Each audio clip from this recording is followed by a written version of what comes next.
bahawa karena dari pusat sampai itu buat PPS, nah penyelenggara, malah nak pengawas. Pengawasnya sekaligus sebagai saksi, ya kan? Saksi. Dia hanya bagi partai-partai yang kuat, yang siap, mereka juga bisa mengirim saksi. Mempercayai je. Kan lagi yang struktur penyelenggaraan pemilu kan cukup good. Pertanyaan je, bahkan sampai-sampai nak tuduhan kecurangan. Bahwa dari sisi administrasi, regulasi penyelenggara kan sudah dilatih, sudah kemudian disumpah, kemudian juga dibuat fakta integritas. Okey. Nah, kemudian yang jadi masalah menurutkan yang paling rayuk dorongan untuk melakukan kecurangan. Godaan. Godaannya perke dari pemilih, maka yang paling rayuk adalah godaan dari calon. Okey, punya godaan dari calonnya PIB, yang diiming-imingkan. Tapi bisa saja kecurangan aja kan mungkin tidak terlalu masif. Karena memang hanya saboh pintu kecurangan je dari godaan calon.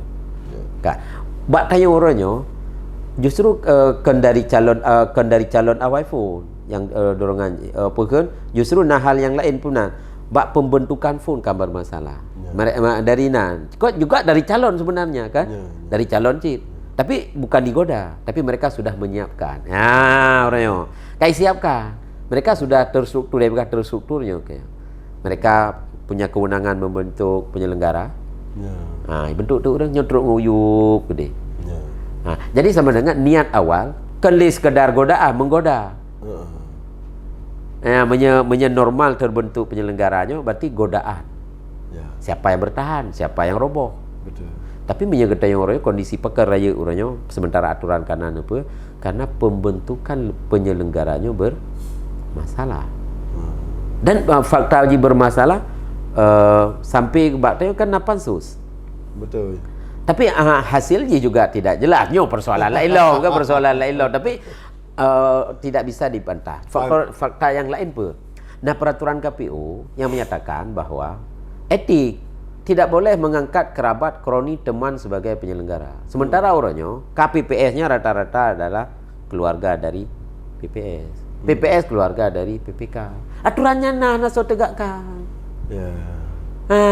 So tegakkan sama dengan tak jawab. Pekan jika terjadi kecurangan, memang dari awal sudah direncanakan. Sudah direncanakan. Bukti perencanaan yang paling kuat adalah dibentuknya penyelenggara pemilu atas rekomendasi si A, si B, si C dan katanya dan bisa dibuktikan katanya si pulan hubungan dengan si pulan tapi lagi dirty fault lah artinya. Artinya menjadi nasional perusahaan batanya lebih parah dirty fault itu dia. Batanya lebih saya turun kau likut heboh katanya. Kan itu kau likut kan. Sehingga nak turun KPU kena ada laporan kan cuma di KPP yang hana kemenang. Kan pembentukan KIP kan nasi default. Hanya tak pegahnya kan dia pegang menunda. Tapi punya terjawab di mana? Ikan kontak PD dah pegang. Kontak PD kita tidak mesti orang pegang mana? Bolehkah kita bersuzon dalam persoalan publik? Boleh. Yang hanjit lu dengan drone. Lu harus seuzon ke drone pribadi tidak ada. Kenapa kan hak kewajiban sebagai pribadi sebagai muslim. Tapi hak yang lain pertama bukan hana hubungan dagang, hana hubungan bisnis, hana hak dan kewajiban yang mengikat secara publik.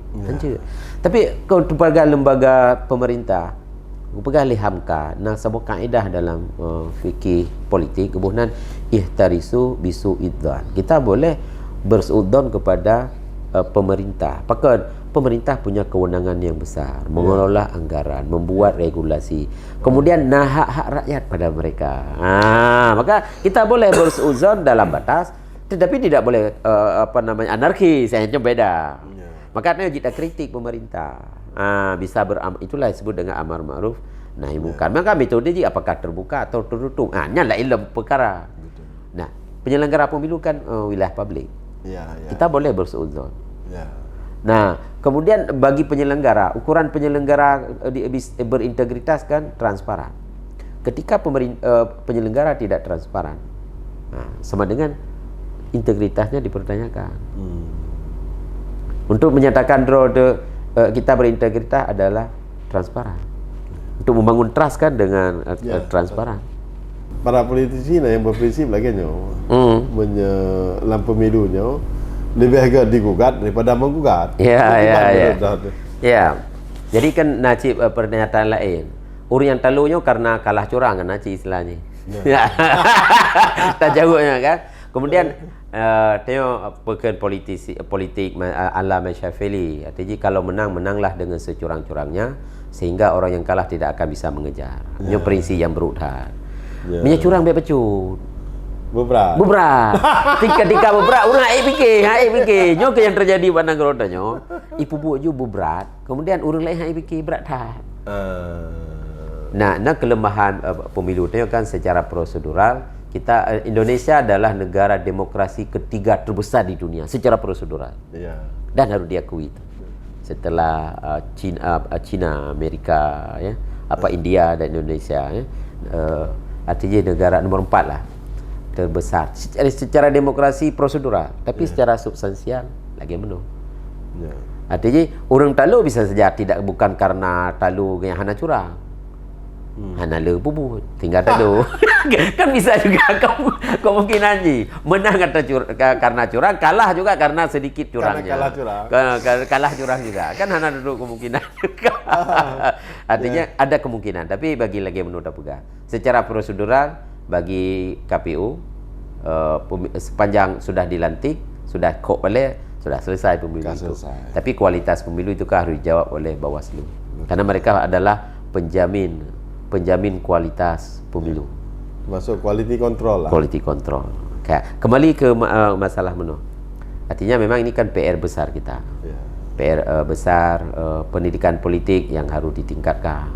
Kemudian memang selamanya kan belum cukup baik pendidikan kewarganegaraan, pendidikan politik Kemudian PR bersama yang paling baik dalam pemilu, sepanjang pemilu nak curang, tapi kadar kecurangan je pakai bah. Kadar kecurangan je pakai bah. Mesti tak pegah hana salah juga hana. Mesti watelun di KIP di Panwa juga ada masalah. Tapi di yang nanti penyelenggara kan kita selalu berargumen prosedural tanpa data.